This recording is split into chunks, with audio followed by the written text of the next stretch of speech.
York, this is Democracy Now! I'm announcing the House of Representatives moving forward with an official impeachment inquiry. I'm directing our 6 committees to proceed with their investigations under that umbrella of impeachment inquiry. The president must be held accountable. No one is above the law. House Speaker Nancy Pelosi announces the House of Representatives will launch a formal impeachment inquiry against President Donald Trump over allegations from a whistleblower that Trump sought help from the Ukrainian president to investigate his presidential rival, Joe Biden, and his son. We'll get response from Democratic Congressmember Al Green, who was the first to call for Trump's impeachment. Then President Trump addresses the United Nations General Assembly. All nations have a duty to act. No responsible government should subsidize Iran's bloodlust. As long as Iran's menacing behavior continues, sanctions will not be lifted. They will be tightened. We'll get response from political analyst Vijay Prashad. His latest article, World Leaders Gather at the UN in the Face of War, Climate Catastrophe, and Global Worker Exploitation. Then to the United Kingdom, where Parliament has reconvened following the High Court's stunning ruling that Prime Minister Boris Johnson unlawfully suspended Parliament in order to push through Brexit. The Court is bound to conclude, therefore, that the decision to advise Her Majesty to prorogue Parliament was unlawful because it had the effect of frustrating or preventing the ability of Parliament to carry out its constitutional functions without reasonable justification. Calls are growing for the Prime Minister's resignation.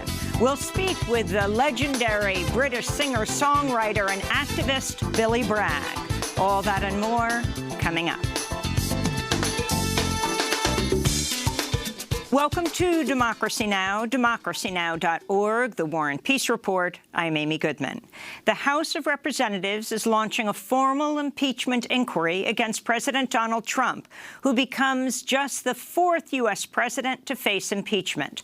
On Tuesday, House Speaker Nancy Pelosi accused Trump of betraying his oath of office, the country's national security, and the integrity of the country's election system. I'm announcing the House of Representatives moving forward with an official impeachment inquiry. I'm directing our 6 committees to proceed with their investigations under that umbrella of impeachment inquiry. The president must be held accountable. No one is above the law. For months, Speaker Pelosi had resisted calls by progressive Democrats to back impeachment, but that changed after President Trump publicly admitted he urged the president of Ukraine to open a probe into the dealings of his potential 2020 presidential rival, Joe Biden, and his son Hunter, who served on the board of one of Ukraine's largest natural gas companies. Trump has also admitted to withholding $391 million in aid to Ukraine. On Tuesday, President Trump dismissed the impeachment inquiry. Look, it's just a continuation of the witch hunt. It's the worst witch hunt in political history. Scandal came to light after a whistleblower in the intelligence community wrote an internal complaint about Trump's actions. On Tuesday, the Republican-controlled Senate unanimously passed a non-binding resolution calling on the Trump administration to release the whistleblower's complaint. Meanwhile, the actions of Trump's personal attorney, Rudy Giuliani, in Ukraine are facing new scrutiny. The Washington Post reports he pursued a shadow agenda on Ukraine, pushing aside key foreign policy officials. He said he was doing this at the behest of the State Department. We'll have more on the impeachment inquiry after headlines. The United Nations-backed Intergovernmental Panel on Climate Change is warning the world must quickly cut greenhouse gas emissions or face catastrophic sea level rise that could threaten hundreds of millions of people. Earlier today, the IPCC released a landmark study on how the climate crisis is impacting the world's oceans, from rising sea levels to collapsing marine life. Co Barrett is the vice chair of the IPCC and head of research at the National Oceanic and Atmospheric Administration, or NOAA. The consequences for nature and humanity are sweeping and severe.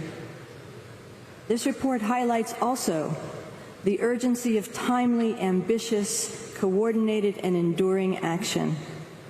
What is at stake is the health of ecosystems, wildlife, and importantly, the world we leave for our children. In news from the United Nations General Assembly, the Brazilian President Jair Bolsonaro is facing widespread condemnation after using his UN address to defend the deforestation of the Amazon rainforest, attack indigenous leaders, and accuse the international community of lying about the recent devastating fires in the Amazon.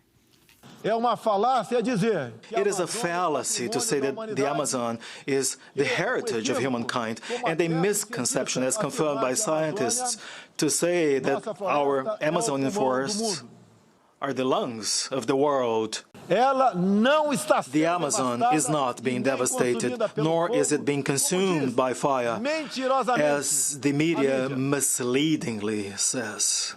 Amazon Watch decried the far-right President Bolsonaro's address, stating, quote, "Today, the Amazon continues to burn and may soon reach an unrecoverable tipping point due to Bolsonaro's complicity with environmental crime." The president of Brazil also used his address at the United Nations to personally attack the Brazilian indigenous leader, Chief Raoni. You can go to DemocracyNow.org to see the chief's conversation yesterday as he attempted to get in to the Climate Action Summit. Meanwhile, President Trump used his UN General Assembly address to denounce Iran and to call on nations to reject globalism and embrace nationalism. Wise leaders always put the good of their own people and their own country first. The future does not belong to globalists. The future belongs to patriots. In other news from the United Nations, Pakistani Prime Minister Imran Khan called on world leaders Tuesday to address the crisis in Kashmir, warning India's illegal annexation of the occupied territory could lead to a war between the two nuclear-armed states. This is unprecedented. 8 million people in an open jail is unprecedented in this day and age. And then this nonsense that this is a part of India, so the world should stay out. Just to remind the world that there are 11 Security Council, UN Security Council resolutions that recognize Kashmir as a disputed territory. Meanwhile, a magnitude 5.8 earthquake hit Pakistan-administered Kashmir Tuesday. At least 25 people died. More than 300 have been injured. The British Parliament reconvened today after the Supreme Court issued a historic ruling declaring Prime Minister Boris Johnson had illegally suspended Parliament in order to push through Brexit with or without a deal. Johnson made the unprecedented move late last month, asking the Queen to prorogue Parliament in order to limit debate on leaving the European Union, which the UK is scheduled to do by October 31st. On Tuesday, opposition leader Jeremy Corbyn called on Johnson to resign. Boris Johnson has been found to have misled the country. This unelected Prime Minister should now resign. Later in the broadcast, we will speak with the British singer-songwriter and political activist Billy Bragg. Egyptian authorities have arrested as many as 900 people, including journalists and human rights lawyers, in a widening crackdown following anti-government protests. The arrests come as Egyptian ruler Abdel Fattah el-Sisi is in New York for the UN General Assembly. On Monday, President Trump met with el-Sisi and praised him as a, quote, great leader. Trump recently described el-Sisi as his, quote, favorite dictator. The Spanish Supreme Court has ruled in favor of exhuming the remains of former dictator Francisco Franco, who was buried in a state mausoleum in 1975. The ruling was a victory for victims of Franco's regime, who have long argued he should not be recognized in any public site. Pablo Mayoral, who was imprisoned for 2 years during Franco's regime, welcomed the court's decision. A fascist Nazi dictator like Franco can't be publicly recognized in the Valley of the Fallen or in the Almudena Cathedral or in any public site. The remains should be given to the family to be kept in the family site. In news from Africa, a Nigerian court granted bail Tuesday to the journalist and activist Omoyele Sowore, but he remains in state custody. He's been jailed since August 3rd, shortly after he called for peaceful nationwide protests against the government. Sowore has been charged with treason and other offenses. He's a former presidential candidate and the founder of the New York-based news outlet Sahara Reporters. He's also a past guest on Democracy Now! In business news, German prosecutors have indicted 3 top executives at Volkswagen, including the company's CEO, for market manipulation. The executives are accused of not informing investors soon enough about the company's diesel emissions scandal. The indictments come 4 years after the automaker admitted to installing devices on millions of cars to circumvent emissions tests. In presidential campaign news, Senator Bernie Sanders has proposed a new wealth tax on billionaires, saying it's needed to tackle what he called the outrageous and grotesque and immoral levels of inequality in the United States. On Tuesday, Sanders tweeted, quote, "There should be no billionaires. We're going to tax their extreme wealth and invest in working people." Sanders estimates the tax would raise over $4 trillion in revenue over 10 years.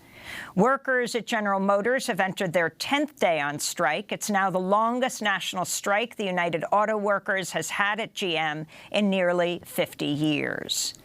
A U.S. judge has sided with the Trump administration and thrown out a lawsuit filed by an American journalist who believes he was placed on the U.S. kill list. The journalist, Bilal Abdul Karim, filed the lawsuit after claiming he was nearly killed in 5 U.S. drone and missile strikes in Syria.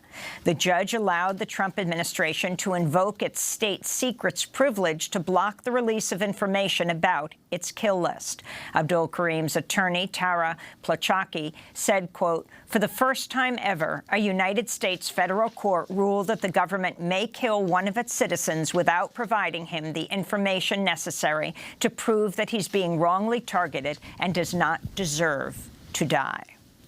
In health news, Massachusetts Governor Charlie Baker has declared a public health emergency and ordered a 4-month ban on vaping products. Meanwhile, the CEO of the embattled e-cigarette company Juul, Kevin Burns, has just announced he's stepping down. And the winners of this year's Right Livelihood Awards have just been announced. The prize is widely known as the Alternative Nobel Prize. The head of the Right Livelihood Foundation, Ole van Wijskel, announced the laureates earlier today in Stockholm, Sweden. Greta Thunberg receives the Right Livelihood Award for inspiring and amplifying political demands for urgent climate action reflecting scientific facts. Aminatou Haidar receives the 2019 Right Livelihood Award for her steadfast, non-violent action despite torture and imprisonment in pursuit of justice and self-determination for the people of Western Sahara. Guo Jianmei receives the Right Livelihood Award for her pioneering and persistent work in securing women's rights in China. Davi Kopenawa and the Yanomami Hutu Kara Association receive the Right Livelihood Award for their courageous determination to protect the forests and biodiversity of the Amazon and the lands and culture of its indigenous peoples. Visit DemocracyNow.org to see our interviews with Greta Thunberg and Aminatou Haidar. And those are some of the headlines. This is Democracy Now!, democracynow.org, The War and Peace Report. I'm Amy Goodman. And I'm Juan Gonzalez. Welcome to all of our viewers and listeners across the country and around the world. The House of Representatives is launching a formal impeachment inquiry against President Donald Trump, who becomes just the fourth U.S. president to face a possible impeachment. On Tuesday, House Speaker Nancy Pelosi accused Trump of betraying his oath of office, the country's national security, and the integrity of our election system. The actions of the Trump presidency revealed the dishonorable fact of the president's betrayal of his oath of office, betrayal of our national security, and betrayal of the integrity of our elections. Therefore, today, I'm announcing the House of Representatives moving forward with an official impeachment inquiry. For months, Speaker Pelosi had resisted calls by progressive Democrats to back impeachment, but that changed after President Trump publicly admitted he urged the president of Ukraine to open a probe into the dealings of his potential 2020 rival, Joe Biden, and his son Hunter, who served on the board of one of Ukraine's largest natural gas companies. Trump has also admitted to withholding $391 million in aid to Ukraine. After Pelosi made the announcement, Trump fired back on Twitter, calling the inquiry, quote, witch hunt garbage. He spoke to reporters at the UN earlier Tuesday and said efforts to impeach him would hurt the Democrats. They're going to lose the election, and they figured this is a thing to do. In fact, it was a perfect call. There was no quid pro quo, unlike Biden. There was no nothing. It was a perfect call, a very nice call. And in fact, I thought this was very nice. Ukraine just came out and made a very good statement. It was a very good call. There was no pressure put on them whatsoever. The Ukraine scandal came to light after a whistleblower in the intelligence community wrote an internal complaint about Trump's actions. On Tuesday, the Republican-controlled Senate unanimously passed a non-binding resolution calling on the Trump administration to release the whistleblower's complaint. Meanwhile, the actions of Trump's personal attorney, Rudy Giuliani, in Ukraine are facing new scrutiny. The Washington Post reports he pursued a shadow agenda on Ukraine, pushing aside key foreign policy officials. Giuliani says he did it at the behest of the State Department. Impeachment is the formal charging of wrongdoing against a president, and Trump would be just the third president to face impeachment. Andrew Johnson and Bill Clinton were both impeached, while Richard Nixon faced an impeachment vote amidst the Watergate scandal. He resigned before the impeachment articles against him were filed. For more, we turn to two guests. Joining us from the Cannon Rotunda on Capitol Hill, Congressmember Al Green, Democrat from Texas. In 2017, he became the first Congressmember to call for President Trump's impeachment from the floor of the House of Representatives. And in Madison, Wisconsin, John Nichols, political writer for The Nation, is joining us. His recent article, Pelosi Announces Impeachment Inquiry, Now Congress Has to Get It Right. He's the author of a number of books, including Horsemen of the Trumpocalypse, a field guide to the most dangerous people in America, and The Genius of Impeachment, the founder's cure for royalism. He's working on a book on the future of the Democratic Party. We welcome you both back to Democracy Now! Congressmember Green, let's begin with you. Well, you were the first to call for impeachment from the floor of the House. Explain your response to House Speaker Nancy Pelosi's announcement yesterday. You've been pushing for this for quite some time. Thank you for having me on. And just as a sidebar, thank you for the news that you deliver. I find your news to be so thorough and so fact-based. I must say I compliment you. With reference to the impeachment effort, I believe that yesterday was a vindication for a good many people. This movement did not start with me per se. I did go to the floor, but the people have made this a moment that has to be recognized. In fact, it's a seminal moment in time that can impact the rest of our time. So I'm just grateful that we have now nearly 200 persons who are on board. We need 218 people to impeach, and I think we've reached critical mass. Yesterday was evidence of what happened prior to yesterday. We have been building on this. We initially brought articles before the Congress and received 58 votes, thereafter 66, and on the third attempt, 95. So this is something that's been building, but it wouldn't happen but for the people that we meet in train stations, in airports, in food markets, who are constantly asking, what are we going to do? I think yesterday was a response to all of the many people who have continued to press the issue. Well, Congressman Green, could you lay out for our viewers and listeners what you believe are the main impeachable offenses that President Trump has committed? There are many. Obviously, what has just happened recently with Ukraine, the president calling the president of Ukraine, and in an effort to get him to take a position on Mr. Biden, President Biden, Vice President Biden, if you will, in terms of what his son may have done, in an effort to use this apparently, I say apparently, in the upcoming election, and withholding tax dollars in an effort to get this done, apparently. This is impeachable. I would also mention the emoluments clause, and articles have been filed with reference to the president benefiting from persons who are staying in his hotels, and that's much to be said about that. I would also never forget the racism, the bigotry, the xenophobia, the homophobia, the Islamophobia, the fact that the president has infused his bigotry into policy. So we have the obstruction cases, and I did call for obstruction as an article of impeachment. I have indicated that we need to deal with the racism and the bigotry as well. So there are many articles that can be brought. Congressmember Al Green, I want to turn to a video that President Trump tweeted Tuesday after Pelosi's announcement.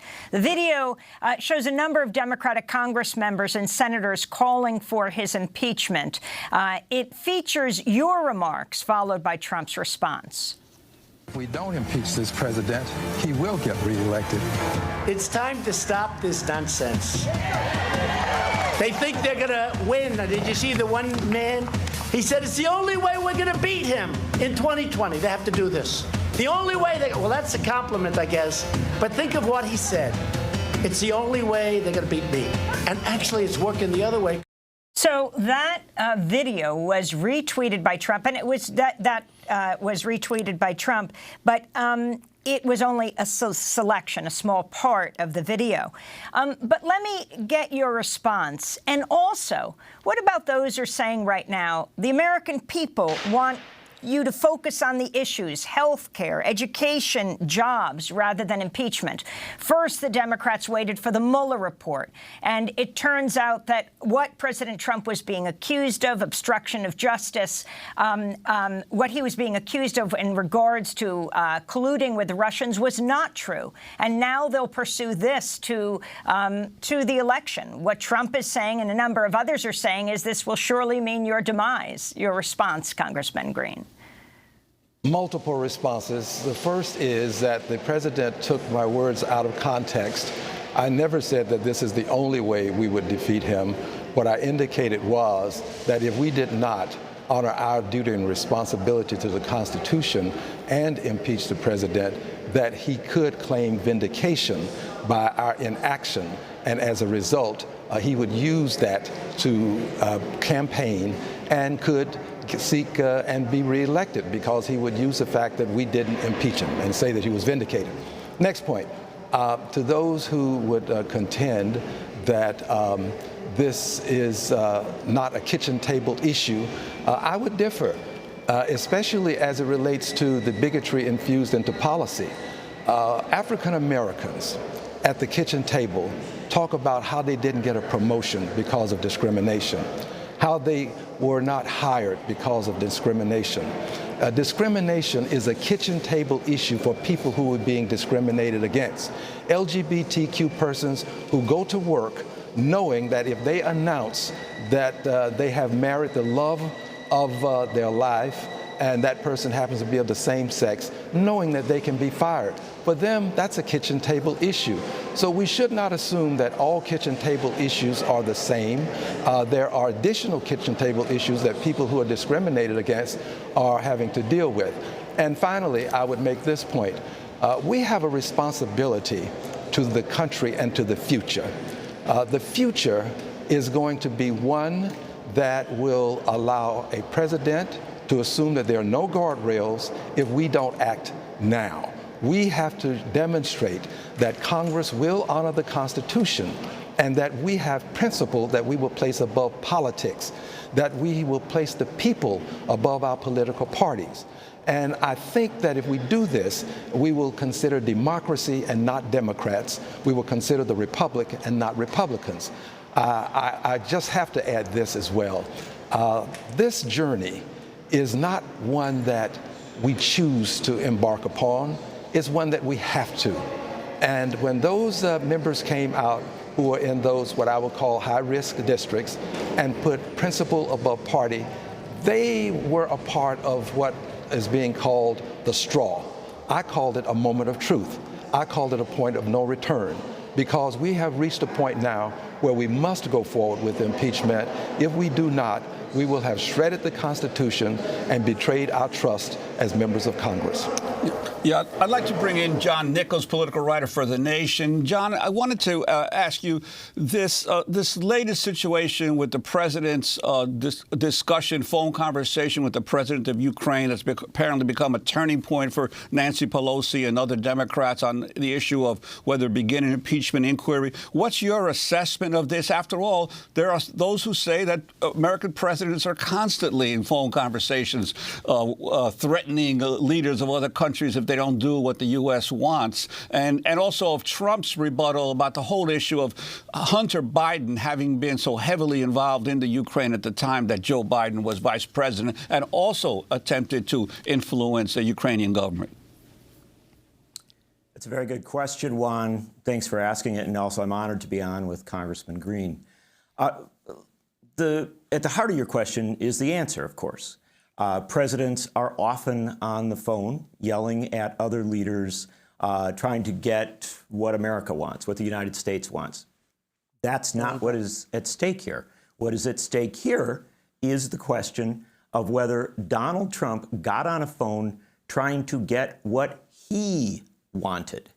And the genius of the American Constitution, which, is, I think even the founders would tell you wasn't perfect. But one of the geniuses of it is this system of checks and balances, and also the clear definition of the role of people in these positions. And one of the things we understand, and Congressman Green referenced the Emoluments Clause, is that you don't take the presidency in order to advance your own personal interests, be they economic, or, once you are in the office, political. You cannot use the office to undermine or harm your political rivals. And so in this case, if the President of the United States, as he suggests, was on a phone call with the newly elected leader of a country that is really, kind of one of the epicenters of global conflict and struggle, if he was on the phone with this leader and he said, hey, I'd really like you to do this investigation of this son of a political rival. Now, acknowledging whatever Hunter Biden may have done and all the concerns about the past, if the President of the United States did that, and if it can be reasonably understood that he did that for political purposes, as he is clearly confirming, I believe, in his statements about this, saying, continually going after Biden, who still is the frontrunner in most polls to become his Democratic opponent in 2020, then he has abused his office in the most classic sense. And we have, again, something that is sort of part and parcel of impeachment. This is why you have the impeachment power. It exists so that presidents of the United States do not assume the position of the presidency and then use it and use the power of the United States government, because when he makes that call, he is speaking for the United States government, to advance their own political position. If they do that, they can be impeached. And in fact, as Congressman Green says, If you don't impeach in such a circumstance, you virtually assure that this becomes the new normal, and it should not be considered normal for a president to try and use foreign powers to undermine his political rivals. I'd like to turn to Democratic Congressmember John Lewis, the civil rights icon, addressing the House on Tuesday. We must not wait. Now is the time to act. I have been patient while we tried every other path and used every other tool. We will never find the truth unless we use the power given to the House of Representatives and the House alone to begin an official investigation as dictated by the Constitution. The future of our democracy is at stake. There comes a time when you have to be moved by the spirit of history to take action to protect and preserve the integrity of our nation. I truly believe, the time to begin impeachment proceedings against this president has come. To delay or to do otherwise would betray the foundation of our democracy. That's Georgia Congressmember John Lewis on the floor of the House on Tuesday. Congressmember Green, can you lay out what happens next? House Speaker Nancy Pelosi said that 6 House committees will be leading this inquiry. Of course, many might say they could be doing other things, like leading the country forward in other ways. But explain exactly how it happens. You'll have the intelligence chief coming forward. You have President Trump saying he's releasing the transcript of his phone call with the new president of Ukraine. Explain what the chronology will be from here on in. Thank you. Let me first compliment John on his commentary and add one thing, and that is that the president doesn't have to commit a crime to be impeached. I think this is very important because many times people will want to see evidence of what we might have to present in court. And impeachment in the House of Representatives does not have the standards that you might have in court. There is no need for proof beyond a reasonable doubt, clear and convincing evidence. There will be no appeal of this. It will be an opportunity for members to weigh in with a vote. And they will cast their votes without announcing why. My hope is that all will do so because their consciences have led them to do the appropriate thing. With reference to how we will proceed, the various committees can all submit their evidence, if you will, of impeachable offenses. And once this is done, there are no real rules that say that the articles have to be drafted by the Judiciary Committee. The articles can be drafted, and that can happen with a select committee. It can happen with the Judiciary Committee. It can happen with a single person. We have proven that this can occur because we have filed 3 times, and each time they were approved by the presiding officer. So all of the articles presented before were in order. Once they are presented to the House, we will then vote. Assuming there are 435 members present, it will take 218 to have a majority such that we will then send the articles to the Senate, a majority voting to impeach, I might add. Once the articles get to the Senate, we then have a trial in the Senate. Now, here's the question that Chief Justice John Roberts has to address. Will he allow the majority leader of the Senate to cause him to preside over a kangaroo court? Will the Honorable John Roberts, Chief Justice of the United States of America, allow the majority leader of the Senate to simply walk in and say, enough of this, let's vote to dismiss and move on? I would want to believe that his integrity, his honor, his standing in history, his legacy would lead him to believe that there has to be some evidence of a trial such that people will conclude he did not allow this to become a runaway kangaroo court that embarrassed not only the Senate, but also the Supreme Court. With reference to what you were asking me about the evidence that may be presented, all of this is to be considered. There is no standard for the evidence that is needed. Once the House concludes that the president has committed an impeachable offense because of his misconduct, misdemeanors are misconduct, offenses that involve misconduct. They may be criminal, but they need not be. Andrew Johnson was impeached in 1868 in Article 10 of misdemeanors. They were called high misdemeanors. John has written about this quite eloquently and accurately, I might add.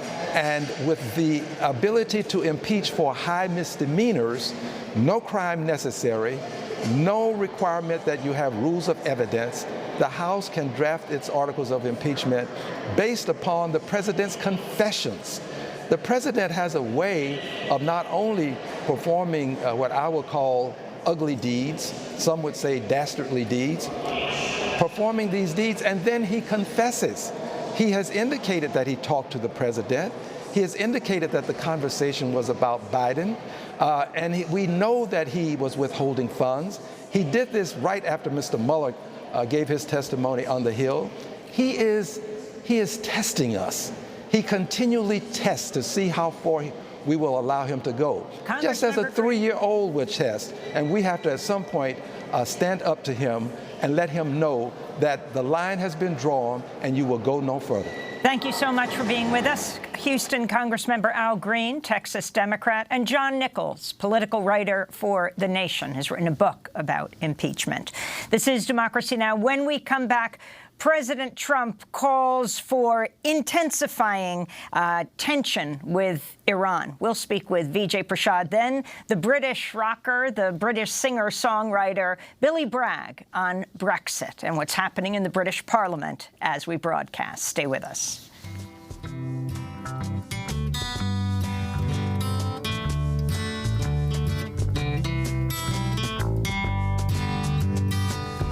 If my words did glow with the gold of sunshine, and my tunes were played on the harp unstrung, would you hear my voice come through the music? Would you hold it near as it were your own? It's a hand-me-down. The thoughts are broken. Perhaps they're better left unsung. I don't know. Ripple by the Grateful Dead. The band's longtime lyricist, Robert Hunter, died on Tuesday. This is Democracy Now!, democracynow.org, The War and Peace Report. I'm Amy Goodman with Juan Gonzalez. Well, on Tuesday, President Trump made his third address to the United Nations General Assembly amid simmering tensions in the Middle East over recent attacks on Saudi Arabian oil facilities, which the United States blames on Iran. Tehran denies the allegations. This is Trump addressing the General Assembly. All nations have a duty to act. No responsible government should subsidize Iran's bloodlust. As long as Iran's menacing behavior continues, sanctions will not be lifted. They will be tightened. President Trump also lashed out at China and Venezuela. For more, we go to Santa Fe, New Mexico, where we're joined by Vijay Prashad, whose article on Salon is headlined, "World Leaders Gather at the UN in the Face of War, Climate Catastrophe, and Global Worker Exploitation." Vijay Prashad is the director of the Tri-Continental Institute for Social Research and chief editor of Leftward Books, also chief correspondent of Globetrotter and author of The Poorer Nations, A Possible History of the Global South. We thank you so much for being with us, Vijay. Can you respond to what now seems like ancient history, which was actually just yesterday morning, President Trump addressing the UN General Assembly right before, a few hours before, it was announced that the House would begin formal impeachment proceedings against him. But talk about his message. You're quite right, Amy. It does appear like ancient history, but it's a very, it was a very chilling speech. Trump attempted to suggest that he was a nationalist, pushing the agenda of so-called patriotism against globalism. That's how Trump tried to define his own politics. Of course, this is quite incoherent. On the one side, Mr. Trump and people like him use the term patriotism or sovereignty to defend their right not to participate in international treaties, such as treaties about climate change, about refugees, and about the Iran nuclear deal. You had Bolsonaro give a very spirited defense of so-called Brazilian sovereignty to allow the Amazon to be exploited.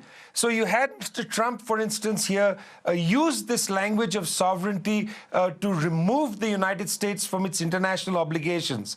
On the other side, quite in contradistinction to this, Mr. Trump put forward what can only be described as an imperialist agenda. In other words, there was no consideration for the sovereignty of Iran or Venezuela.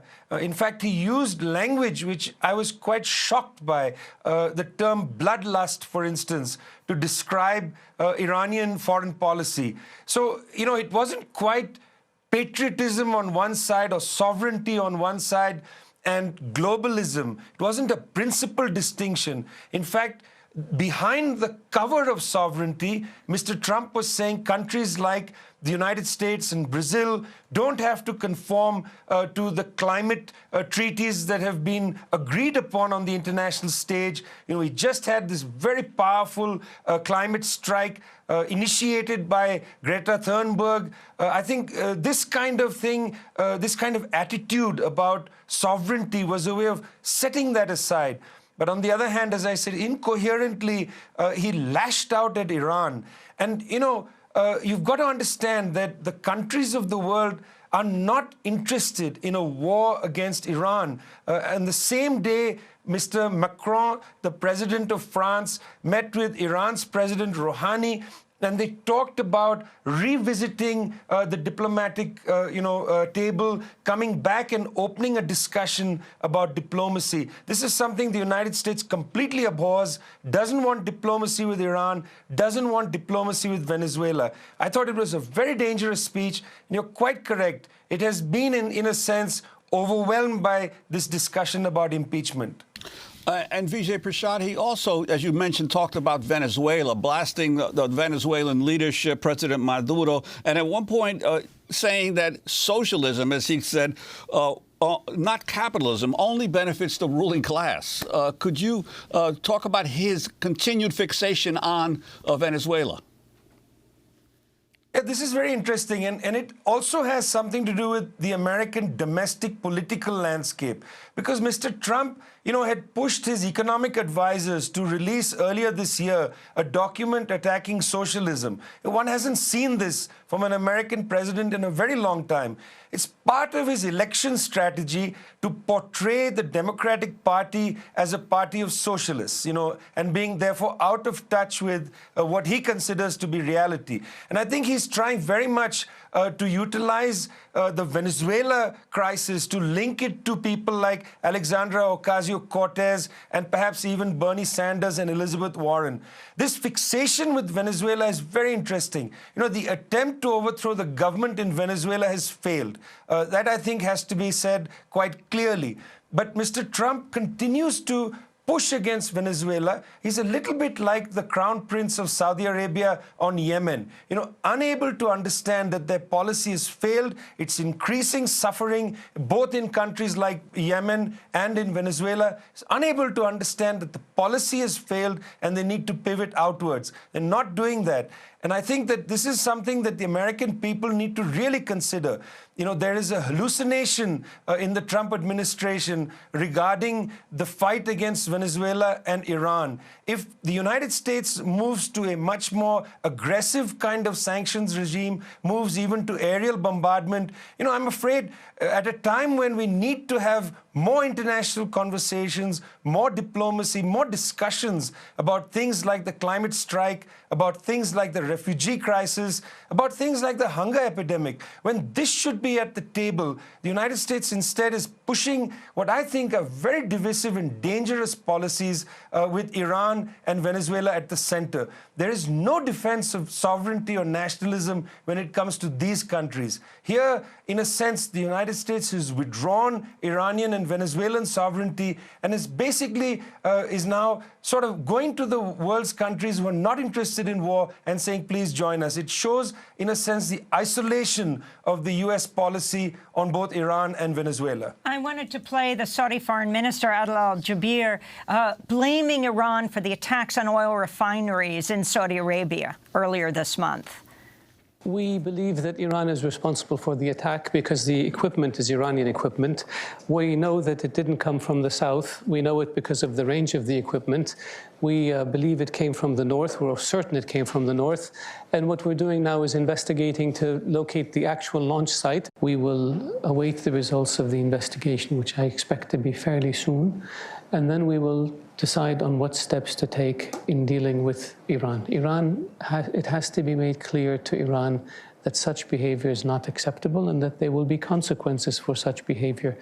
So that's the Saudi foreign minister. Vijay Prashad, at the beginning of this, I said, you know, yesterday's speech by President Trump was ancient history, and then they had the announcement of the impeachment proceedings by House Speaker Nancy Pelosi.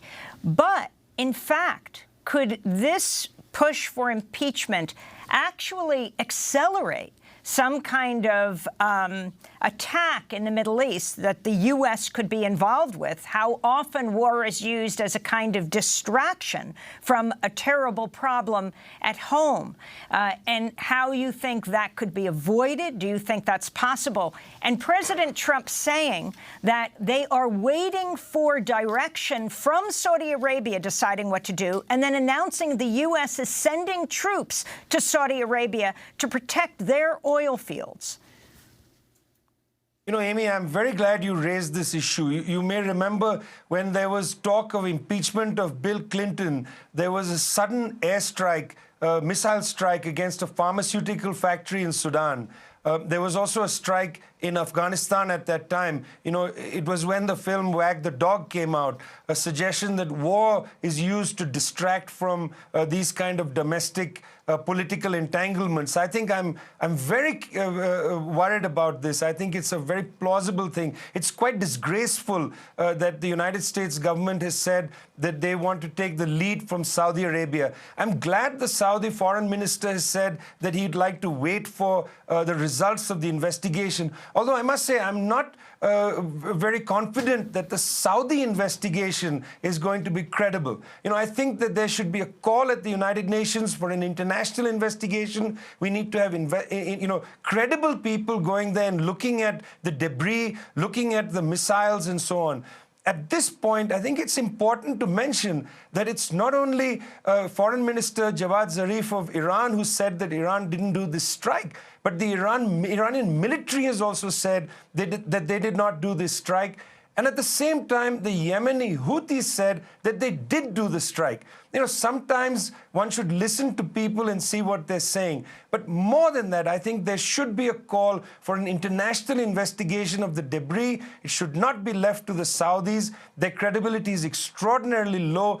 And if the Saudis, with a very incredulous investigation, say that Iran did this, if the United States government then takes that Saudi conclusion to go to war against Iran as a way to distract from the impeachment inquiry, I must say this is a very dangerous moment for world history, and I very much hope people will call for an international investigation rather than allow the Saudis to be leading this. Vijay Prashad, we want to thank you so much for being with us, Director of Tricontinental Institute for Social Research, Chief Editor at Leftward Books, also the Chief Correspondent of Globetrotter. We'll link to your recent article in Salon headlined, "World Leaders Gather at the UN in the Face of War, Climate Catastrophe, and Global worker exploitation.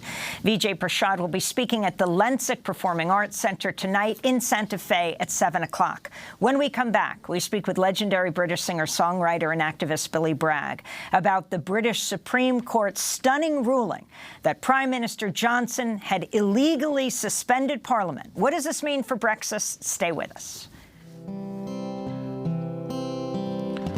I ain't got no home, I'm just a roaming round, just a wandering worker. I go from town to town, and the police make it hard for me no matter where I go.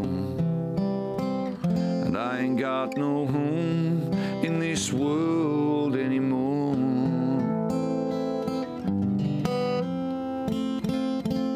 No, I ain't got no home in this world anymore.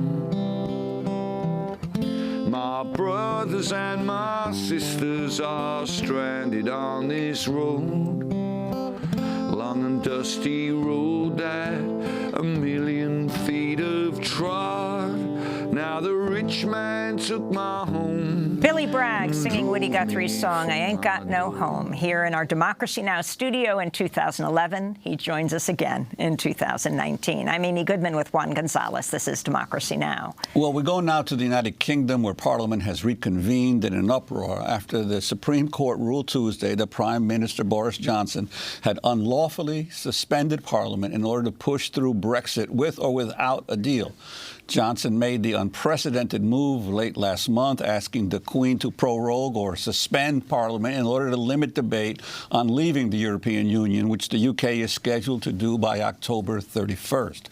But Tuesday, Supreme Court head Lady Brenda Hale announced the court had unanimously ruled against Johnson and Parliament had not been prorogued. The court is bound to conclude, therefore, that the decision to advise Her Majesty to prorogue Parliament was unlawful because it had the effect of frustrating or preventing the ability of Parliament to carry out its constitutional functions without reasonable justification. Parliament has not been prorogued. Prorogued or suspended, she says. Calls for Johnson's resignation are mounting since the news broke on Tuesday. Opposition leader Jeremy Corbyn has called for a general election and demanded Johnson apologize to the Queen and to the country. The House of Commons is currently in the midst of a raucous session as we broadcast. Prime Minister Johnson's expected to address Parliament this afternoon. This is Johnson responding to the Supreme Court's decision in New York on Tuesday, where he'd been attending the United Nations General Assembly. Let's be absolutely clear. We respect the judiciary in our country. We respect the court. I disagree profoundly with what they had to say. Frankly, I think we need to get on with Brexit. That's the overwhelming view of the British people. Whether they voted to leave or remain, they want to get this thing done by October the 31st. And that's what we're going to do. For more, we're joined by the legendary British singer-songwriter, activist Billy Bragg. His book, The 3 Dimensions of Freedom, has just been published. Billy, welcome back to Democracy Now! Great to be here, Amy. So we're learning a new word in the United States. Yes. Prorogue. Prorogue, yeah. Suspend. I mean, normally this time of year, there is a suspension of Parliament because the three main parties have their party conventions in consecutive weeks. This week was the Labour Party, last week the Liberal Democrats, next week the Conservatives. So there normally is a break-up of Parliament here. What Boris did was introduce the idea of a new Queen's speech, which is when the government put forward a new programme, and they generally suspend Parliament for a couple of weeks to get that ready. When you add that to the time suspended for the party conventions, with the deadline for leaving the European Union coming at the end of October, all of a sudden it looked as if, it's been proved quite now, that he's unlawfully suspended Parliament in order to avoid accountability over his lack of a deal for the European Union. And, of course, all of this is continue the controversy over Brexit and what to do about Brexit. You've said that Brexit is an English phenomenon and an English nationalist phenomenon. Can you talk about that? Sure. It's the vote for it is really concentrated in England. Scotland voted a majority against. Northern Ireland voted a majority against. Wales voted in favour, but in those areas where there are predominantly English incomers. So the English don't have clear representation in our national devolved parliaments. The Scots have a parliament, the Welsh have an assembly, the Northern Irish do, but the English don't. And slowly but surely, they're trying to manifest that sensibility. And it's really what's behind Brexit is ordinary working people feeling they no longer have agency over their lives. They feel that the economy is no longer responding to them, that politics doesn't work for them. In many ways, similar to the people, I think, who voted for Trump in the United States of America. And this lack of agency, this feeling that they can no longer have control over their lives, is magnified by the European Union, they feel, because they are distant, they're in Brussels. And although we all get to vote in the elections, we don't have that close connection with them. So the European Union have become a focus for anger that really should be directed at the Westminster government that Boris Johnson leads. So you've compared a no-deal Brexit to Trump's border wall. Why? I think Brexit period and the border wall are both really chimera. It doesn't matter if they happen or not. It's what they offer Trump and what they offer the Conservatives in my country. As long as there's a plan to leave the European Union or a plan to build the wall, this will act as a clear signal to every bigot, every racist, every misogynist in the United States of America, in the UK, that their ideas are legitimised by this notion of keeping people out, this notion of closing in on ourselves. I don't think that Brexit will happen. I think that the cost of it in terms of peace in Northern Ireland and our long-term relationship with the other 27 nations in Europe is too high a cost for legislators to actually pass it. We've already seen, because there was an opportunity at the end of March for us to have left the European Union, but the hard-line Brexiteers who want a harder-line Brexit didn't support their own government. So, on one hand, there's those of us who want to remain in the European Union. We believe the cost is too high.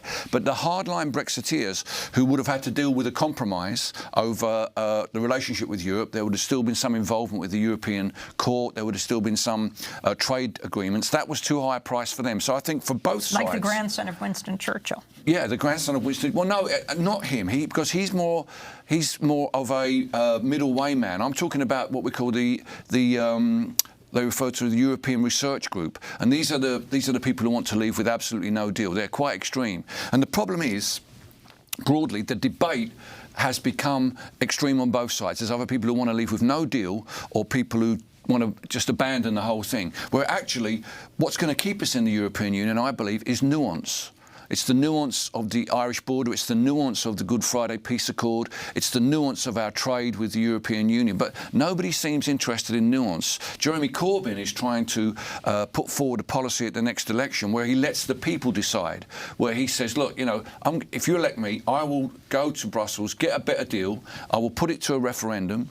The opportunity to remain will be on the referendum, but you ultimately will decide. The Liberal Democrats are saying we're just going to abandon the whole thing and walk away. The Tories are saying we're just going to get no deal, which really nobody voted for that. That's a disastrous outcome. So Corbyn, strangely, has become the moderate, which actually has become a bit of a pejorative term in my country recently. I want to ask you about your book, The Three Dimensions of Freedom. If you could talk about the title itself. Sure. Well, basically, it argues that free speech alone is not enough to guarantee a free society. You know, it's true that we all have the right to express our opinion, but unless that is matched with a commitment to equality, the right to respect other people's opinions, but more importantly, some amount of accountability. I think without equality, free speech is nothing more than privilege. But without accountability, free speech is the most dangerous freedom of all, and that's impunity. And I think we've seen both in Donald Trump and in Boris Johnson leaders who are seeking to act with impunity. The last leader in my country that acted in the way Boris Johnson has done was Charles I, and we chopped his head off. Well, I want to thank you very much, Billy Bragg. This is part one of our conversation. We're going to do part two, and we're going to post it online at democracynow.org, and also maybe get a little live singing in. Billy Bragg, the legendary British singer-songwriter, he has a new book out. It's called The Three Dimensions of Freedom. It's just been published. We'll be doing a public conversation tonight at 7:30 at the Brooklyn Public Library. Come on, come one, come all. That does it for our show. Democracy Now! Is produced by Mike Burke, Dina Guzder, Nermeen Sheikh, Carla Wills, Tammy Warrenoff, Libby Rainey, Sam Alcoff, John Hamilton, Rabi Karen, Hani Massoud, Sharina Nadura, Taymuri Astudio, and Maria Taracena. Mike DeFilippo and Miguel Noguera are engineers. To see all of our coverage of the UN Climate Action Summit and the movements inside and outside, go to democracynow.org. You can also visit our video and audio podcasts and read all our transcripts. I'm Amy Goodman with Juan Gonzalez for another edition of Democracy Now!, democracynow.org, the War and Peace Report. Thanks so much for joining us.